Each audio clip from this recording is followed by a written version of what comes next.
That was so cool. That was the thing was that I really thought it was really important what you spoke about your imposter syndrome. That even though this was something that you had said you were going to do for your whole life, you know, it's easy to feel discouraged, especially because you are a Black woman. I think that had a huge thing to do with and in Cape Town, perhaps. And I think that was a really important, really interesting point that you brought up, because I loved, you know, healthcare is political. If people don't get that, isn't this controversial? It's not supposed to be a controversial thing, right? It's political, sure, but it's not supposed to be a controversial thing because it's a basic human right, like you said. And I think that a lot of people just, you know, disregard that, and that it's multi-sectoral. I love that word. It's a brilliant word. I think that was fantastic. I'm going to use that forever. And you're speaking about community-based stuff. So I'd really love you to chat more about what it means to be a community-based sort of healthcare system. Makes us different to like some of the Western healthcare system is that it's under this assumption that people have access to healthcare, so you can go to a hospital and get that healthcare. But what we see in developing countries like ourselves and Brazil, something that Brazil has adopted at the moment is community health workers. So basically doctors and community health workers go into communities to provide the care. So basically a health professional will have, let's say, 8 families or 8 homes that they're looking after. Maybe they all have diabetes, and it's that community healthcare worker's responsibility to make sure that that patient's got enough medication, that the follow-up is done, food care is done, etc., etc. So basically taking healthcare to the people, understanding that, okay, this person works from 8 to 4, I can see them at 5. So just basically tailoring healthcare in a way that puts that person's priorities in the middle, and then you kind of work around that. We've seen it in South Africa, maybe not exactly the same way, but the way that there are clinics in almost every a region or area. And then if the clinic is unable to deal with that, they refer to a district hospital. The district can't handle, they send to a tertiary hospital. So there's levels of care, there's more people helping in the healthcare sector, which means there's a decreased burden of disease in hospitals, and only the really like prioritized emergency healthcare issues are dealt with at a higher level. So basically bringing healthcare back to the people and using that as a form to empower people to say, listen, yes, you have diabetes. We have a diabetes clinic on a Wednesday. There are other people like you that are here. This is how you treat yourself, and at the same time doing health promotion. It's so important to get communities invested in their own health, instead of having like outside people coming in and trying to tell you that it's a good thing. It needs to start from the community. So that's a really good approach, and I think South Africa is moving towards that. And about why you think healthcare is political and why it should continue to be so. Yeah, definitely. I think a lot of people associate politics with a very negative connotation. But we can see with healthcare that a lot of policies are made by people in very high political rankings, and it affects people who can access healthcare. And I think that's where a lot of the multi-sectoral approach comes from. Education affects healthcare. Education is political. Housing affects healthcare. Water and sanitation affects health. Transport affects healthcare. So once we remove ourselves from something like politics, we're basically removing ourselves from health. And we're telling people that actually what you're going through in your social circumstances has no effect in health, which is wrong. We all know that it does. So in order to be a very good health professional, you need to be involved in politics because it affects your patients. And you want to be able to understand that and provide the care that you need to provide. I can honestly say I want her to be my doctor one day. And I think that's a lot to say about who you are as a person. I feel like there's no pretense and there's no, there's no like, I'm a doctor. Like there's just a human to human connection. And I think you're just going to be absolutely, you've gone to West African hospitals where it's a Black doctor and a Black patient. And then in South Africa, you've seen like a white doctor, you know, dealing with a Black patient. And can you, you know, speak about the difference in the treatment of people and how, you know, like we've been speaking about how it's political, but how that actually affects the healthcare people get at the end of the day, and how unconscious biases lead to, you know, people not getting the right healthcare, and stuff like that. And then what is your future like? Where do you, I mean, I can think of like where you're going to end up in the world, but I'd love to know like where you see yourself going with all of this. Yeah, I'm just really interested. Just in general, doctor to patient, there's already such a big power dynamic between the two, even taking out race and sex and all of that. So you can just imagine how much greater it is when there's sex involved, there's class involved, there's race involved. It's a different ball game. And I think we've all realized that it's not even like the macro aggressions, it's the really micro, very subtle things that disempower patients, and just the language that we use around patients. And someone said something very important the other day. She said that we have to interview patients as medical students, and most patients speak Xhosa, and we are learning how to speak Xhosa, but we often say the patient doesn't understand. And what we need to start doing is saying that I don't speak Xhosa, and there's a language barrier from my side. Because what happens when we do that is that we disempower patients. We tell them that you can't speak English, you have a language barrier, and that in itself affects their access to healthcare. So we need to start changing the narrative on how we speak around patients and what patients understand and what they don't understand. Because if you were to speak to the same patient in Xhosa, they would have understood exactly what you said. So the bottom line is us as health professionals, how accessible are we? So that's the one thing. I think in West Africa, although there wasn't that racism, there is still sexism, the patriarchy still comes through, and also there's ethnic wars, tribal wars, this tribe versus that tribe. But I think language is a very important aspect of this. And that's the one thing that we can not throw away, but kind of ease on in West Africa. Also, the context that we find ourselves in South Africa with our historical background also plays a very important role, which you don't really see in the West African healthcare system. We understand at some point how whites were only treated in one hospital versus blacks, and we still see it today. When we had presentations on our rural support network, some feedback from the Northwest team, one of the hospitals they say is walking into an apartheid hospital. The West Wing was white nurses treating white patients. The East Wing was black nurses treating black patients. So we still see it. It's still out. And that's why I said it's still political. And we can also see it in the different provinces. The Western healthcare system is very different to the Gauteng health system. So yeah, struggling the two, it's still really there. And then the question about me and where I want to go. Wow, it's every day it changes. I started off wanting to do being a pediatrician. Then I wanted to do obs and gynae for a little bit. Now trauma and emergency is looking very attractive. Dabbling a bit in global surgery and public health. So I haven't chosen something yet, but definitely something clinical, with some extra studies in public health, health policies, etc.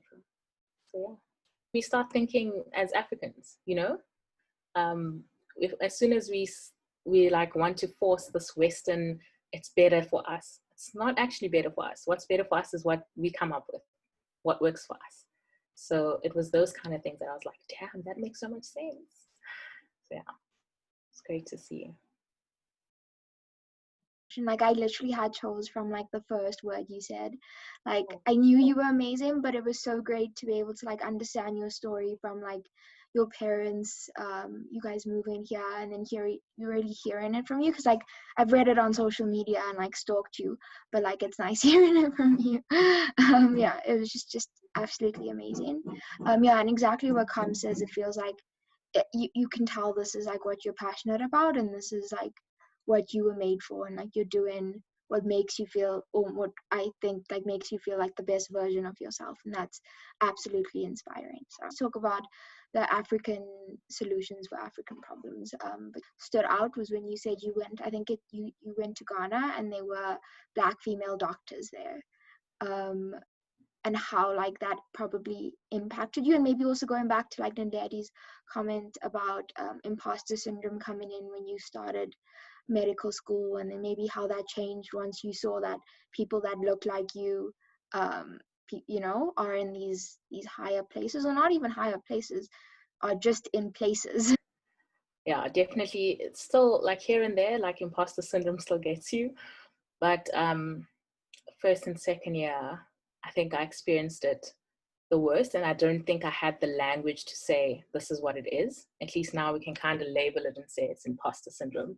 But back then it was this weird like transition where like I came from high school doing all these things that I felt so confident about, and for my whole life feeling so confident in medicine, and then being told this is not what you'll be good at, to then actually making it into medicine, and then seeing other people who made it and them being different to who I am, and what like their story was completely different.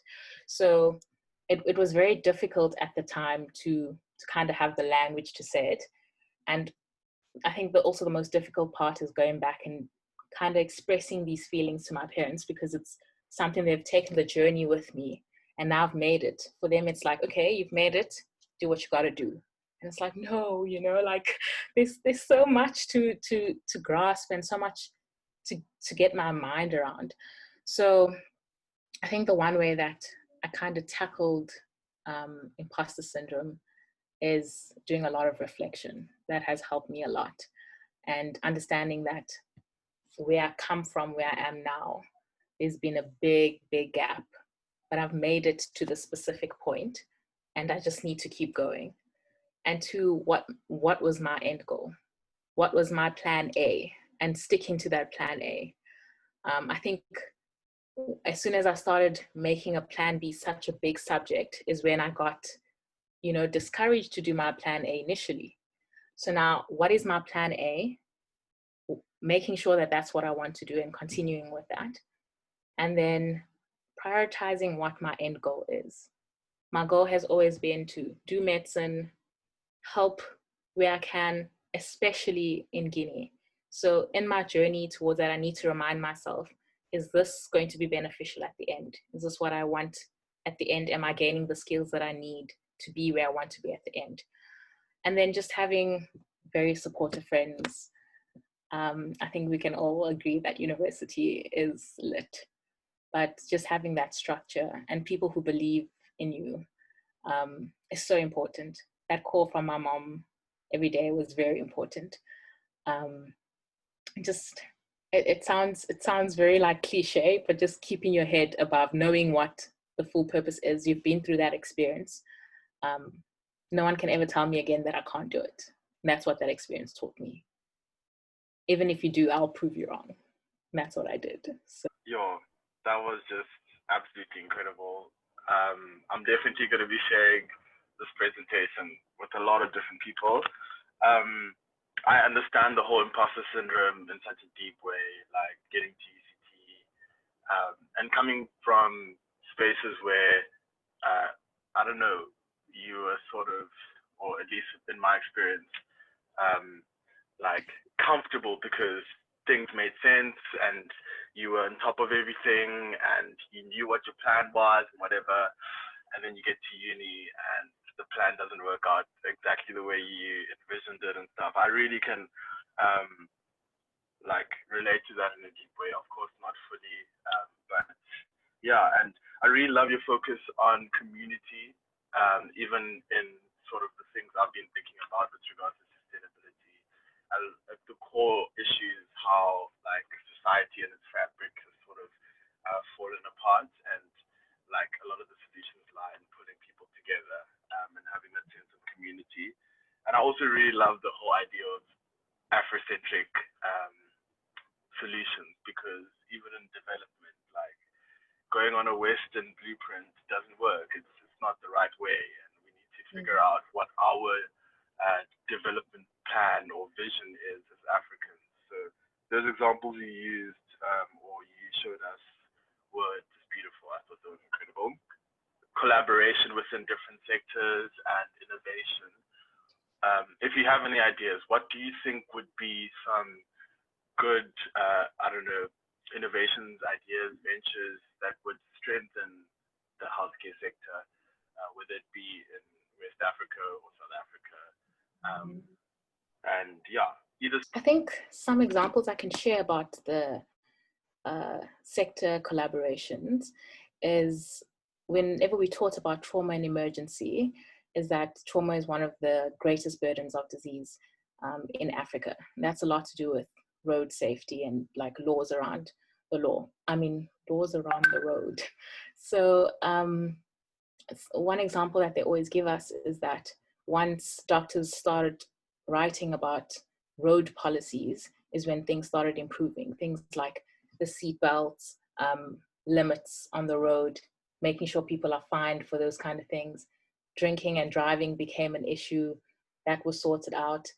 Potholes in roads, etc. Those are all things that affect health, but not necessarily something as a doctor I can go and fix. But if I can be able to reach out to someone in that kind of sector and say, listen, these are the issues here, this needs to be fixed. Things like flooding in rural areas because roads aren't built properly, or car accidents because of those kind of things. Those are things we can chat about.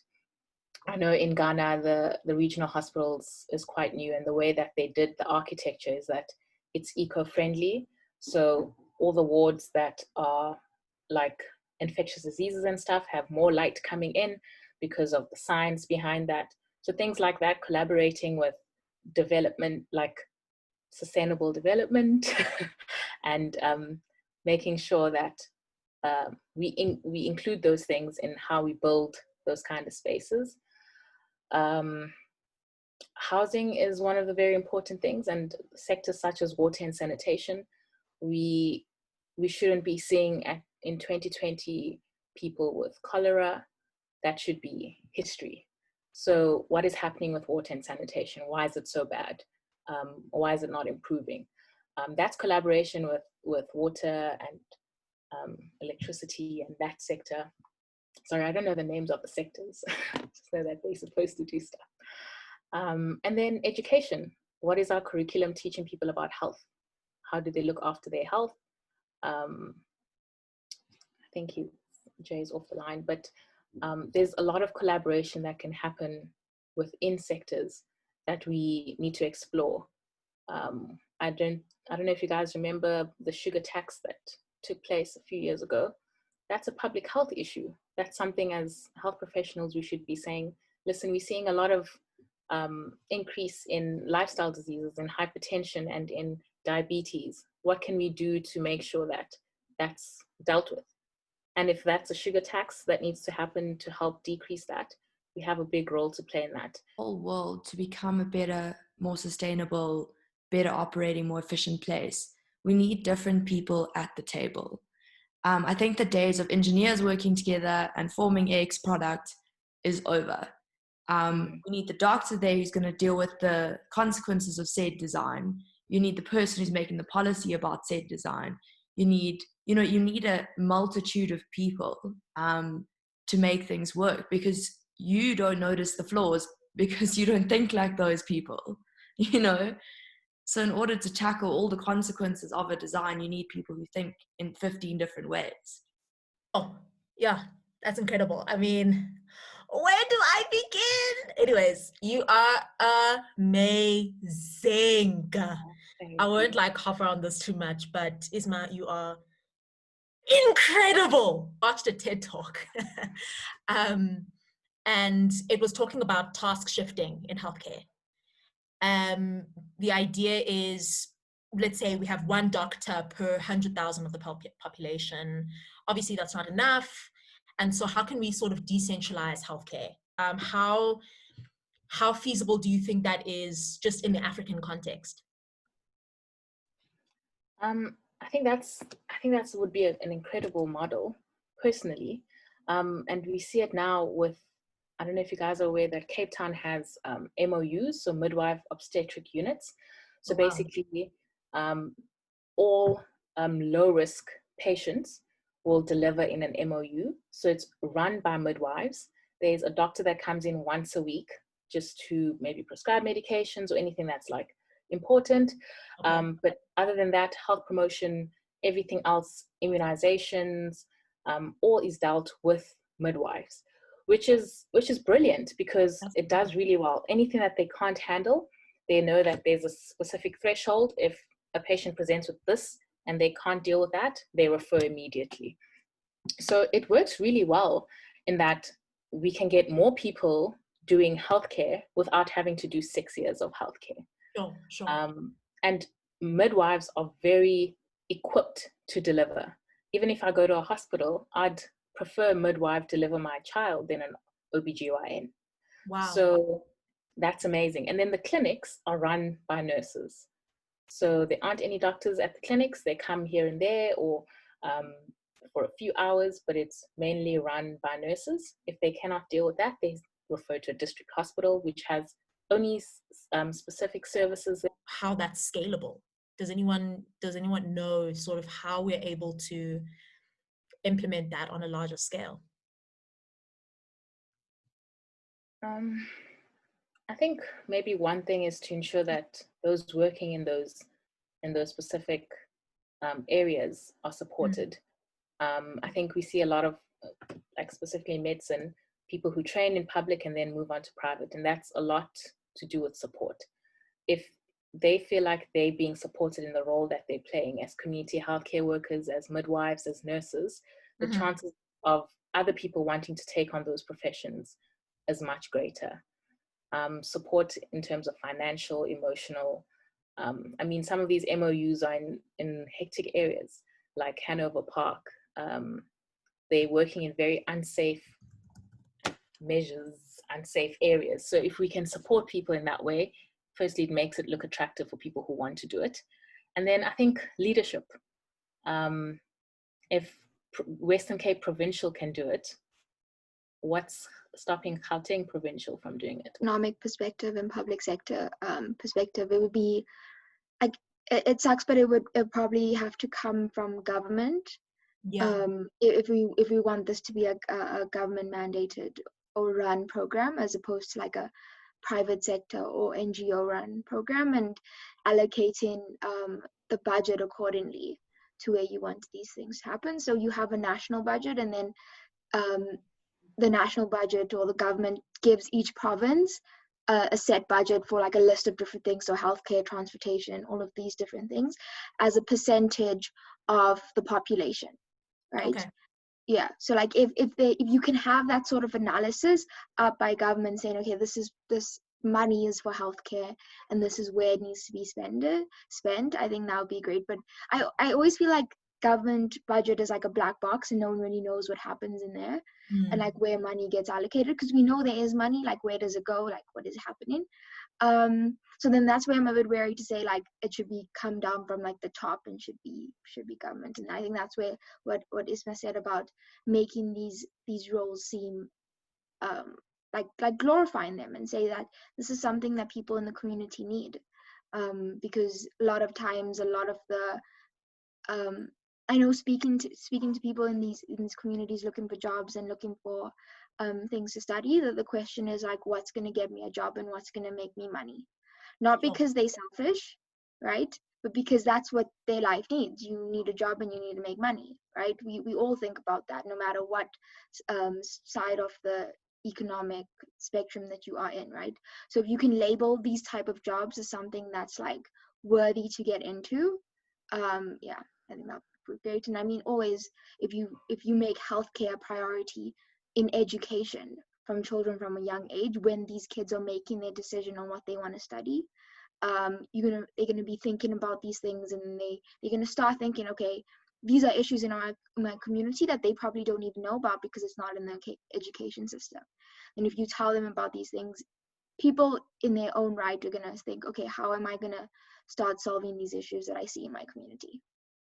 And then obviously needing the government backing from that. But I think it needs to come from both ends. Sure. So what I get from that is like, there needs to be political will, firstly, to actually create the policies that sort of glorify this field of work and that put the necessary resources. And I think there also needs to just be a cultural shift, right? So we know that being a doctor is prestigious, like we know that that's incredible, but somehow it doesn't translate when we're talking about doing it sort of for social justice or for civic duty. And it would be interesting to see how we can glorify those aspects of being a medical practitioner, so that we see more people having access.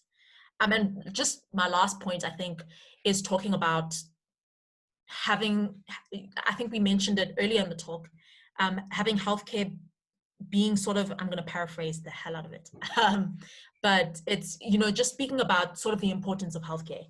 And actually how much, money and much of the fiscal budget needs to be allocated to healthcare.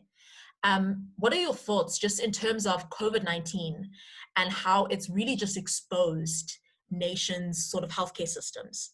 I know that and this is, I'm very pro-education. I believe that a lot of our social ills will be solved through education, right? And I know that that's one of the fundamentals of a really prosperous nation. But I don't know if anyone is willing to fight me. How does everyone feel about making healthcare sort of the fundamental pillar of economies? Because I think what we've realized is, you can be incredibly, you can go to Harvard, you can go to Yale, and you can have multiple degrees. But as soon as you're hit by a virus, you're out, right? And that means you've got decades and decades of schooling that actually isn't being put to any use because the healthcare system hasn't been prioritized. And so I wonder if maybe sort of healthcare in and of itself should be the number one priority alongside education to actually get that right and get the foundations right. For more prosperous economies. What are your thoughts? I think this is what COVID and so many other, diseases, the minute you get hit by a disease, it really humbles you because you realize how your health really holds up everything else in your life. You can't go to work if you don't have your health. Right. You can't get money, so you can't eat, blah, blah, blah, and everything else follows. And I think, it's shocking that we had to go through COVID to be exposed to that. But I think that definitely needs to come through in an education process and explaining how you need to have your body intact and healthy, and in all spheres, emotionally, physically, spiritually. It 100% needs to be a thing. I don't exactly know how.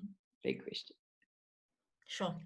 I think with that, it needs to be the right education as well. Because I think we do this a lot as medical students. They say, okay, here's a case. What do you think went wrong? Oh, education. But I think there's a lot more to it. You'll see that a lot of the patients are educated about this specific disease or the specific issue, but they, let's say, decided to see a herbal or a traditional doctor, for instance. So they are educated about it, but they felt like that was more accessible than coming to a Western doctor. So how do we integrate those two? And I think the other thing is a lot of people know, I need to drink clean water, I need to exercise, I need to do this. But there's a lot of social issues around that become barriers. So if you know you have to drink clean water, but your nearest tap is 10 kilometers away, or you know that you need to exercise, but you work 8 to 6, and you need to be up at 5, you live in an unsafe area, you live in a home that doesn't allow you space to do those things. How do we convince people that health is their priority in the language that they understand? Sure. Backed up with all the things we tell them that is safe and healthy for them. So we're telling them clean water is healthy for you, but we're not giving them access to it. It means that we ourselves don't prioritize that as health, yet we want someone else to prioritize it. So it's very difficult. And I think that's the issue I have even with like Guinea, is where do I start? Do I start with the roads and then build the hospital? Mm-hmm. Do I start with the hospital and then eventually build the road? Can I do it like simultaneously? So it's like, how can we educate and provide at the same time so people can see that these two things connect? And it makes sense. And I think that's the big issue, or the juggling that we need to do. And that's one of the things that frustrated me the most with medicine. And like, you know, one of the main reasons why I eventually didn't end up choosing that career path was I was like, doctors get there once the person has diabetes and gives them a bunch of medication. Had someone actually spoken to them when they were eating really badly as a young child, eating a lot of sugar, you know, and I also realized like it's a societal issue. It's sweets, McDonald's, all this unhealthy stuff is the cheapest. So therefore people eat that. Therefore they get lifestyle diseases. And then by the end of the day, the doctor's just prescribing stuff.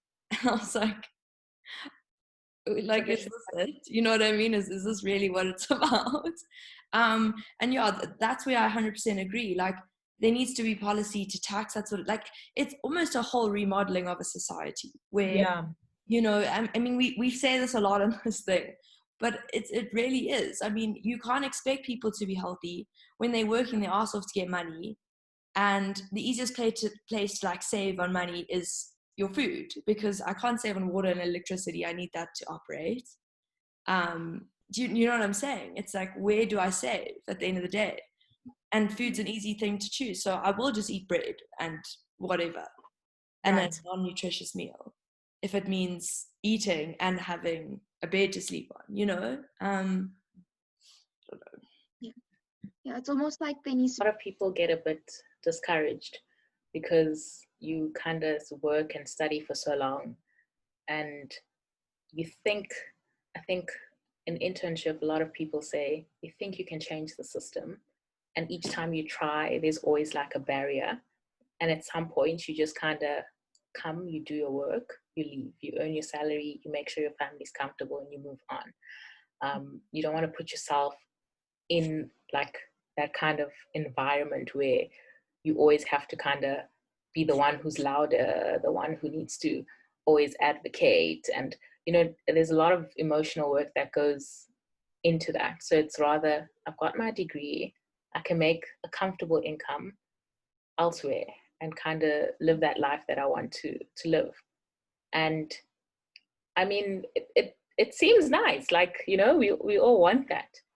I think we just need support from government and other organizations and just community to say that this is also what we prioritize, so that the fight that you're fighting is valid and is what people also want. I think an important thing to remember is, yes, like we all want a nice, stable, comfy salary and, you know, to provide for our families. And, you know, no one wants to be that exceptionally volatile person in a workspace that's, you know, constantly having to fight the battles. But I think at the same time, you need to remember what keeps people happy, there's a million studies on it, is having purpose. And, you know, you might be super comfy in your nice office at JP Morgan in London, but what purpose do you have? And for some people, there's a lot of purpose in that, but for others, that's not purpose.